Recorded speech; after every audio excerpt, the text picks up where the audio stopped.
दोस्तों आज का 36 नंबर प्रश्न है, निम्नलिखित में कौन परिमेय संख्या है। परिमेय संख्या क्या होता है? जो संख्या रूट से बाहर निकल जाता है यानी रूट से बाहर रहता है वो आपका परिमेय संख्या होता है, और यदि कोई संख्या रूट के अंदर में रह जाता है तो आपका अपरिमेय होता है। तो आपसे परिमेय पूछा जा रहा है, तो देखिए इन सवाल में कौन रूट से बाहर है। तो ये देखिए ऑप्शन ए में देखिए 2 तो रूट से बाहर है, लेकिन देखिए रूट के अंदर में 3 फंसा रह गया है, तो ये क्या हो जाएगा आपका अपरिमेय होगा। ये तो परिमेय होगा नहीं, क्योंकि अभी भी रूट के अंदर में कुछ ना कुछ संख्या बचा हुआ है, तो ये आपका अपरिमेय होगा। क्या रूट के अंदर से 5 कभी बाहर निकल सकता है? नहीं निकल सकता है, तो ये भी नहीं होगा क्योंकि ये अपरिमेय हो गया। अब देखिए ऑप्शन सी हो जाएगा आपका, ऑप्शन सी करेक्ट हो जाएगा, क्योंकि 2√3/√3, तो √3 से √3 कट जाएगा, तो पता ये दुइये ना बच गया, ये क्या बच गया? 2 बच गया, तो ये क्या हो गया? रूट से बाहर है, तो ये आपका परिमेय संख्या हो जाएगा। ऑप्शन डी में आप चेक कर सकते हैं, क्या रूट से बाहर 6 निकल सकता है? नहीं निकल सकता है, तो ये क्या हो जाएगा? परिमेय संख्या। तो परिमेय संख्या यही आपका हो जाएगा ऑप्शन बी। चलिए अगले प्रश्न की ओर चलते हैं। 37 नंबर प्रश्न है, निम्नलिखित में कौन अभाज्य संख्या है? अभाज्य संख्या बताइए। तो अभाज्य संख्या क्या होता है? वैसी संख्या जो एक से और स्वयं से कटता हो उसे अभाज्य संख्या कहते हैं। तो जैसे कि देखिए ऑप्शन ए में 10 है, तो 10 को बहुत सारी संख्या काट सकते हैं, 1 भी काट देगा, 2 भी काट देगा, 5 भी काट देगा और स्वयं 10 भी काट देगा। बहुत सारे संख्या इसको काट रहे हैं, तो ये तो भाज्य ना हो गया, तो ये तो होगा नहीं। 21 को भी बहुत सारी संख्या काट सकते हैं, 1 काट देगा, 3 काट देगा, 7 काट देगा, स्वयं 21 भी काट देगा, तो ये आपका भाज्य संख्या हो गया। लेकिन देखिए ऑप्शन सी में आपको 11 दिख रहा होगा, 11 को स्वयं 1, समझिएगा, 1 और स्वयं की यानी 11 काट सकता है, तो इसलिए आपका ऑप्शन सी करेक्ट हो जाएगा। 11 11 क्या है? अभाज्य संख्या, क्योंकि 11 का 1 और स्वयं 11 ही काट सकता है, ठीक है, इसलिए आपका ऑप्शन सी करेक्ट हो जाएगा। चलिए आगे बढ़ते हैं दोस्तों। 38 नंबर प्रश्न है, यदि दो संख्याओं का एचसीएफ यानी मसअप 15 है और एलसीएम 90 हो, एलसीएम यानी लसअ 90 हो, तो संख्याओं का गुणनफल होगा। तो संख्याओं का गुणनफल जब भी पूछे ना, इन दोनों संख्या को आपस में गुणा कर दीजिए। 15 और 90 को आपस में गुणा कर दीजिए। 15 और 90 को गुणा करेंगे तो 1350 आ जाएगा, इसलिए आपका ऑप्शन सी करेक्ट हो जाएगा। चलिए आगे बढ़ते हैं दोस्तों। 39 नंबर प्रश्न है, इसमें बच्चे बहुत ज़्यादा कन्फ्यूजन में पड़ जाते हैं। पाई है, बताइए पाई क्या है? परिमेय संख्या, पूर्णांक संख्या कि अपरिमेय संख्या, कि ऑप्शन डी में इनमें कोई नहीं। तो पाई जो है दोस्तों ये आपका अपरिमेय संख्या होगा। क्या होगा? अपरिमेय संख्या। आपका ऑप्शन सी करेक्ट हो जाएगा। यदि यहाँ पर पूछता बताइए 22/7, तो 22/7 क्या होता? 22/7 आपका परिमेय संख्या होता, क्योंकि इसे p/q के रूप में हम लिख सकते हैं, इसलिए आपका परिमेय संख्या हो जाता है 22/7। तो कभी कभी पाई भी पूछ देता है, कभी कभी 22/7 भी पूछ देता है। तो यदि पाई पूछे तो पाई हमेशा परिमेय संख्या होता है और 22/7 आपका परिमेय संख्या होता है, याद रखिएगा। चलिए अगले प्रश्न की ओर चलते हैं दोस्तों। 40 नंबर प्रश्न है, √7 एक डॉट डॉट संख्या है, बताइए √7। तो रूट के अंदर में 7 है, रूट के अंदर में क्या है? 7। तो आप सोचिए क्या रूट से बाहर 7 निकल सकता है? तो आप कहेंगे कि नहीं। तो जब कोई संख्या रूट से बाहर न निकल पाए तो हमेशा आपका अपरिमेय संख्या होता है, इसलिए √7 आपका अपरिमेय संख्या हो जाएगा, इसलिए आपका ऑप्शन बी करेक्ट हो जाएगा। चलिए अगले प्रश्न की ओर चलते हैं दोस्तों। 41 नंबर प्रश्न है, √5 एक है, बताइए रूट के अंदर में 5 दिया गया है, ये पूछा जा रहा है, बताइए क्या है? परिमेय संख्या है, अपरिमेय संख्या है कि पूर्णांक है, या इनमें से कोई नहीं।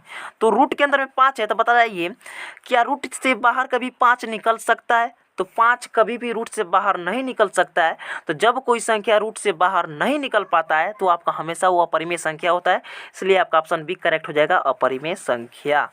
चलिए 42 नंबर प्रश्न है प्यारे साथियों, निम्न में कौन सा परिमेय है, यानी कौन परिमेय संख्या है बतलाना है। तो पाई क्या है? पाई अपरिमेय संख्या है, ये तो होगा नहीं। रूट के अंदर में क्या है? 7, ये भी अपरिमेय संख्या है क्योंकि रूट से बाहर निकल नहीं सकता।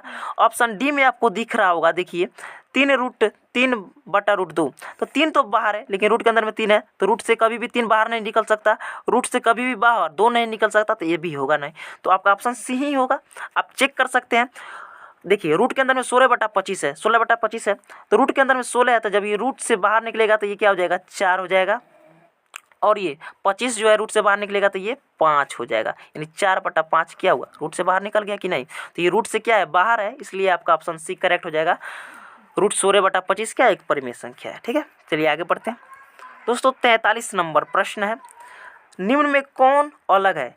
इसमें पूछा जा रहा है निम्न में कौन अलग है, आपसे नहीं पूछा जा रहा है कौन परिमेय संख्या है कौन अपरिमेय संख्या है, अलग है। तो देखिए इनमें कौन अलग है, तो देखिए यहाँ पर अब सबसे पहले देखिए पहला ऑप्शन में 3/5, ये रूट से क्या है? बाहर है। चलिए याद रखिएगा रूट से बाहर है। अब देखिए रूट अंडर 16/4, तो 4 से ये 16 कट जाएगा 4 बार में, यानी रूट के अंदर में क्या आ जाएगा आपका? 4, और रूट में 4 है तो ये बाहर निकलेगा तो क्या हो जाएगा? 2, यानी ये भी देखिए ये भी रूट से बाहर निकल गया, ठीक है, 2। रूट से बाहर है ना, है। अब देखिए यहाँ पर ऑप्शन सी में देखिए रूट के अंदर में 2 है, तो कभी भी रूट के अंदर से 2 बाहर निकल सकता है, नहीं निकल सकता है। 5 तो ऑलरेडी बाहर है, ठीक है। इस चीज़ को देखिए। ऑप्शन डी में देखिए आप, रूट में 25/9 है, तो ये रूट से बाहर निकलेगा तो क्या आ जाएगा, 5 आ जाएगा। जब 25 रूट से बाहर निकलेगा तो 5 होगा और बट्टा में 9 है। तो आप देखिए ये भी रूट से बाहर है और ये भी रूट से बाहर आ गया, यानी ऑप्शन बी भी रूट से बाहर और ऑप्शन डी भी रूट से बाहर।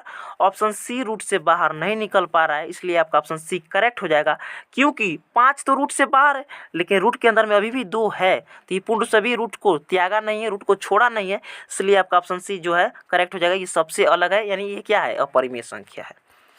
चलिए आगे बढ़ते हैं दोस्तों। 44 नंबर प्रश्न है कि रूट अंडर 15/3 एक डॉट डॉट संख्या है, बताइए। तो सबसे पहले एक काम करेंगे, यहाँ पर इसको कटा देंगे, 3 से ये 15 कट जाएगा 5 बार में, तो ये रूट के अंदर में क्या आ गया, रूट के अंदर में आपका आ गया 5। और रूट 5 क्या होता है आपका, रूट 5 अपरिमेय संख्या होगा, क्योंकि रूट से बाहर कभी 5 निकल ही नहीं सकता, और जब रूट से ये बाहर नहीं निकलेगा तो परिमेय संख्या होगा नहीं, तो रूट के अंदर में फंसा रह गया, तो क्या हो जाएगा, अपरिमेय संख्या, इसलिए आपका ऑप्शन सी करेक्ट हो जाएगा, अपरिमेय संख्या। चलिए आगे बढ़ते हैं। 45 नंबर प्रश्न है प्यारे साथियों, 3 + 2 रूट 5 एक डॉट डॉट संख्या है, बताइए।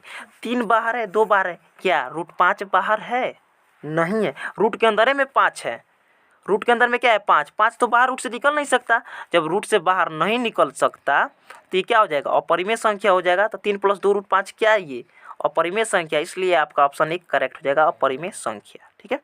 चलिए आगे बढ़ते हैं। 46 नंबर प्रश्न है, यदि x² - 5x + 4 = 0 तो x का मान होगा। x का मान कैसे निकलेगा, आप इसका गुणनखंड तोड़ेंगे तब निकलेगा ना, इसका आप क्या करेंगे, गुणनखंड तोड़ेंगे तब ना निकलेगा। तो आपको सोचना क्या होता है, इस 4 को, लास्ट वाली संख्या को पकड़ कर सोचना है। ऐसे 2 आपको संख्या सोचना है कि गुणा करने पर 4 आ जाए और जोड़ने पर 5 आ जाए, बताइए। तो 4 और 1 में गुणा करेंगे तो 4 मिल जाएगा, मिलेगा कि नहीं मिलेगा, बताइए। और फिर 4 में 1 जोड़ देंगे तो क्या आ जाएगा, 5, यानी आपका आंसर जो आएगा 4 और 1 आ जाएगा, क्या आ जाएगा, 4 और 1 आ जाएगा। इसका जब आप गुणनखंड तोड़ेंगे तो 4 और 1 आएगा आंसर में। तो 4 और 1 क्या है, ये पूर्णांक है, इसलिए आपका ऑप्शन 1 करेक्ट हो जाएगा, पूर्णांक, ठीक है। चलिए आगे बढ़ते हैं दोस्तों। 47 नंबर प्रश्न है कि निम्नलिखित में कौन अभाज्य संख्या है, बताइए। अभाज्य संख्या बतलाना, अभाज्य संख्या वैसी संख्या जो 1 से और स्वयं से कटता हो। 15 को बहुत सारी संख्या काट देंगे, 1 भी काट देगा, 3 भी काट देगा, 5 भी काट देगा और 15 भी काट देगा। 12 को भी बहुत सारी संख्या काट सकते हैं, ये भी 1 भी काट देगा, 2 भी काट देगा, 3 भी काट देगा, 6 भी काट देगा, स्वयं 12 भी काट देगा। तो ये तो सभी भाज्य संख्या होंगे नहीं। 75 को भी बहुत सारी संख्या काट सकता है, 3 भी काट देगा, 1 भी काट देगा, 3 भी काट देगा, 5 भी काट देगा, बहुत सारी संख्या इसको काट सकते हैं। 15 भी काट देगा, ये तो आपका भाज्य संख्या होगा। लेकिन 23 जो है अभाज्य संख्या होगा, क्यों, क्योंकि 23 को स्वयं 23 और 1 ही काट सकता है, 23 को 1 और 23 ही काट सकता है, इसलिए आपका ऑप्शन डी करेक्ट हो जाएगा। 23 क्या है, अभाज्य संख्या है। दोस्तों 48 नंबर प्रश्न को देखेंगे। 48 नंबर प्रश्न है, 2 संख्याओं का मस 25 और लसा 50 है, तो संख्याओं का गुणनफल। संख्याओं का गुणनफल जब भी पूछे ना तो इन दोनों का आपस में पकड़कर गुणा करना दीजिए। 25 और 50 को गुणा कर दीजिए, 25 में और 50 में गुणा करेंगे तो 1250 हो जाएगा, इसलिए आपका ऑप्शन बी करेक्ट हो जाएगा। यहाँ पर नीचे देख सकते हैं थोड़ा सा हल भी कर दिया गया है। दोस्तों 49 नंबर प्रश्न है कि निम्न में कौन अपरिमेय संख्या नहीं है। निम्न में कौन अपरिमेय संख्या नहीं है। अपरिमेय संख्या नहीं है यानी परिमेय संख्या है, अपरिमेय संख्या नहीं है यानी परिमेय संख्या बतलाना है। क्या बतलाना है, परिमेय संख्या बतलाना है। सवाल को समझिए, हड़बड़ी से काम नहीं चलेगा। तो परिमेय संख्या देखिए कौन होगा, जो रूट से बाहर निकल जाएगा वही ना परिमेय संख्या होगा। 11 तो रूट से बाहर निकलेगा नहीं, 15 तो रूट से बाहर निकलेगा नहीं, रूट 5 तो बाहर निकलेगा नहीं, रूट से मने रूट से बाहर 5 तो निकलेगा नहीं। तो ऑप्शन सी आंख मूंद कर मारिए, चेक भी कर सकते हैं। देखिए रूट में 9 है तो ये बाहर निकलेगा रूट से, तो ये 3 हो जाएगा। गुणा है तो गुणा लगाइए। रूट में क्या है 16 रूट से बाहर निकलेगा तो 4 हो जाएगा। बताइए, रूट को त्याग दिया, रूट को छोड़ दिया तो क्या हो जाएगा, परिमेय संख्या हो जाएगा। यानी आपका ऑप्शन सी करेक्ट हो जाएगा। ये अपरिमेय संख्या नहीं है, ऑप्शन सी यानी परिमेय संख्या है। आपका ऑप्शन सी करेक्ट हो जाएगा। चलिए 50 नंबर प्रश्न को देखते हैं। दोस्तों 50 नंबर प्रश्न है, वृत्ताकार पथ पर 3 धावक एक ही स्थान से दौड़ना प्रारंभ करते हैं। देखिए कोई वृत्ताकार पथ है, ठीक है, उस पर से 3 धावक, धावक का मतलब होता है दौड़ने वाले। तो वृत्ताकार पथ पर 3 धावक एक ही स्थान से दौड़ना प्रारंभ करते हैं, तो एक चक्कर लगाने में क्रमशः 3 घंटे, 4 घंटे तथा 8 घंटे समय लगता है। तो तीनों को प्रस्थान बिंदु पर पुनः मिलने में लगा समय। देखिए मान लीजिए कोई वृत्ताकार पथ है, ठीक है, और मान लीजिए यहाँ से 3 धावक दौड़ना शुरू करते हैं, ऐसा करके एक चक्कर लगाते हैं, ऐसे दौड़ते हैं, एक चक्कर लगाते हैं। तो मान लीजिए किसी को 3 घंटे, 4 घंटे और 8 घंटे का समय लगता है, तो जहाँ से दौड़ना शुरू वो किए थे तो पुनः उसी बिंदु पर उनको आकर मिलने में कितना समय लगेगा, आपसे यही पूछा जा रहा है। बस आपको करना कुछ भी नहीं है, इस 3 घंटे, 4 घंटे और 8 घंटे यानी इन तीनों संख्याओं का जो है इनका एलसीएम निकालना है। क्या निकालना है? एलसीएम। एलसीएम तो आप बचपन में पढ़े ही होंगे, 3, 4 और 8 का क्या निकालना है? एलसीएम यानी लघुत्तम। तो देखिए 4 से काट देते हैं इसको, तो 3 तो कटेगा नहीं, तो 3 ज्यों का त्यों नीचे आ गया। 4 से 4 एक बार में कट गया, 4 एकम 4, 4 से 2 बार में 8 कट गया, 4 दूनी 8, ये कटेगा नहीं। तो इन तीनों को आपस में गुणा कर लेंगे, 4 3 12, 12 एकम 12, 12 दूना 24, यानी 24 घंटे बाद वह मिलेंगे, इसलिए आपका ऑप्शन डी करेक्ट हो जाएगा, 24 घंटे। ठीक है, चलिए आगे बढ़ते हैं दोस्तों। 51 नंबर प्रश्न है, भाज्य बराबर डॉट डॉट गुने भागफल प्लस शेषफल। ये तो सूत्र है, भाज्य बराबर होता है भाजक गुने भागफल प्लस शेषफल, इसलिए आपका ऑप्शन एक करेक्ट हो जाएगा, भाजक। ठीक है, चलिए आगे बढ़ते हैं दोस्तों। 52 नंबर प्रश्न है, √2 है एक, बताइए √2 है, √2 क्या है बताइए? तो √2 आपका हो जाएगा अपरिमेय संख्या, ऑप्शन बी करेक्ट हो जाएगा, अपरिमेय संख्या। क्योंकि यदि कोई संख्या रूट के अंदर में फंसा है, यानी रूट के अंदर में है, यदि वो रूट से बाहर नहीं निकल पाता है तो वो आपका अपरिमेय होगा। यदि कोई संख्या रूट से बाहर निकल जाता है तब परिमेय संख्या होता है, लेकिन 2 कभी रूट से बाहर निकलेगा नहीं निकलेगा, इसलिए आपका अपरिमेय संख्या होगा। ठीक है, ऑप्शन बी करेक्ट हो जाएगा। चलिए 53 नंबर प्रश्न को देखते हैं दोस्तों। 53 नंबर प्रश्न है, निम्नलिखित में से कौन अभाज्य संख्या है? अभाज्य संख्या वैसी संख्या जो 1 से और स्वयं से कटती है उसे अभाज्य संख्या कहते हैं। 8 देखिए, 8 को बहुत सारा संख्या काट देगा, 1 भी काट देगा, 2 भी काट देगा, 4 भी काट देगा, स्वयं 8 भी काट देगा। उसी तरह 9 का भी उसी तरह हाल है, 9 को भी 1 काट देगा, 3 काट देगा, स्वयं 9 भी काट देगा। तो ये आपका भाज्य संख्या हो गया। हाँ, आपका ऑप्शन सी करेक्ट हो जाएगा, 11, क्योंकि 11 को 1 और स्वयं 11 ही काट सकता है, इसलिए आपका ऑप्शन सी करेक्ट हो जाएगा, 11 जो है अभाज्य संख्या। ठीक है, चलिए आगे बढ़ते हैं दोस्तों। 54 नंबर प्रश्न है कि 625 के अभाज्य गुणनखंड में 5 का घात बतलाना है। तो सबसे पहले आपको 625 का अभाज्य गुणनखंड तोड़ लेना है, ऐसे करके तोड़ने आता ना, ऐसे करके आप तोड़ लेंगे। तो चलिए इसको हम क्या करते हैं, 5 से तोड़ देते हैं, 5 से तोड़ देते हैं। तो 5 से तोड़ेंगे, 5 एकम 5, यहाँ तो 14, तो 5 एकम 5, इसमें से 1 शेष बचा, तो जाकर कहाँ 2 पर खड़ा हो गया, तो ये 12 हो गया। तो 5 दूनी 10 और 2 इसके सामने आकर खड़ा हो गया, तो ये क्या हो गया, 25, यानी 5 25, 125। फिर इसको 5 से काटेंगे, 5 से यहाँ पर 12 है, तो 5 दूना 10, तो 12 में 10 ही कटा, तो 2 बच गया, शेष चला गया इसमें, तो 5 25। ठीक है, 25 भी कट जाएगा, 5 से 5 25। अब देखिए आपको क्या करना है, 1 2 3 4, 5 टोटल कितना है, 4 बार, यानी 5 का घात पूछा जा रहा है। तो क्या करना है आपको, 5 गुणे 5 गुणे 5, यानी 5 को बार आया है तो 4 बार, तो 5 का पावर 4 लिख सकते हैं कि नहीं लिख सकते हैं? तो यही तो पूछा जा रहा है, 5 का घात। तो 5 गुणे 5 गुणे 5, यानी 4 बार 5 गुणा में है, तो हम 1 5 लिख कर उसका घात 4 कर सकते हैं। तो 5 का घात क्या है, 4।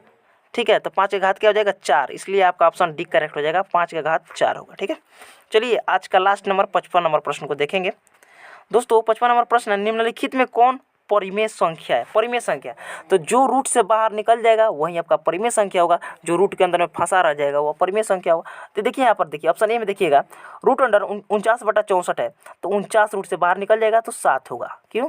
क्योंकि 7 गुने 7 जब जोड़ा लग जाता है तो रूट से बाहर निकल जाता है। तो 49 का जगह हम लिखते हैं 7 गुने 7, तो 2 हो गया कि नहीं, तो 2 हो गया तो रूट से बाहर निकल जाएगा। समझिए इस चीज़ को, ऐसे समझा दे रहा हूँ आपको।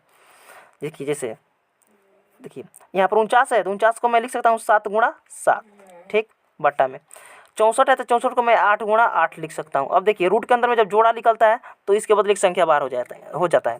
तो देखिए जोड़ा लग गया 7 का, तो इसके बदले एक 7 बाहर आ गया रूट से, इन दोनों का जोड़ा लग गया तो ये रूट से बाहर निकल गया, तो इन दोनों 8 के बदले एक 8 बाहर लिखते हैं। तो 7/8 ये रूट से बाहर आ गया, तो यहीं आपका क्या हो जाएगा, परिमेय संख्या। रूट से जो बाहर निकल जाएगा वहीं क्या होगा, परिमेय संख्या। ये सभी रूट से बाहर नहीं निकल पाएंगे। 81 तो निकल जाएगा, लेकिन 91 नहीं निकलेगा, इसलिए नहीं होगा। ये भी रूट से बाहर नहीं निकलेगा, ऑप्शन डी भी, इसमें से ऑप्शन ए हो रहा है तो कोई कहे नहीं होगा, इसलिए आपका ऑप्शन ए करेक्ट हो जाएगा। ठीक है, इसके आगे भी और सारे प्रश्न बाकी हैं, तो इसको भी अगले वीडियो में हम लोग हल करेंगे।